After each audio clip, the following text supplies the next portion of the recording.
4వ అధ్యాయం జ్ఞానకర్మ సన్యాస యోగం గురించి ఒక శ్లోకాన్ని మనం ముందుకు తీసుకుంటున్నామండి. భగవాన్ వాచ, శ్రీకృష్ణ భగవానుడు చెప్తున్నాడు, ఇమం వివస్వతే యోగం ప్రోక్తవానామహామ్యవం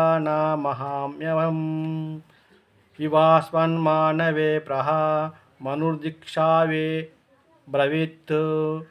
ఓం నమో శ్రీకృష్ణ భగవాన్ వాసుదేవాయ నమః.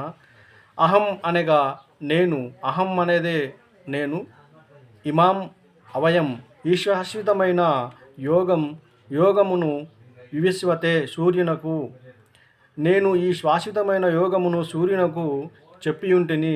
సూర్యుడు తన కుమారుడైన వైవాసత్వ మనువునకు చెప్పెను.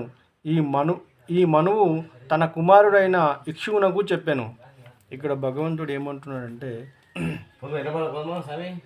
శ్రీ భగవానుడు ఇట్లు పలికెను, నేను నిత్య సత్యమైన ఈ యోగమును సూర్యునకు తెలిపి తిని. సూర్యుడు తన పుత్రుడైన వైశ్వామిత్రునకు వైసత్వ మనువునకు దీనిని బోధించెను. ఆ మనువు తన కుమారుడైన ఇక్షునకు ఉపదేశించెను.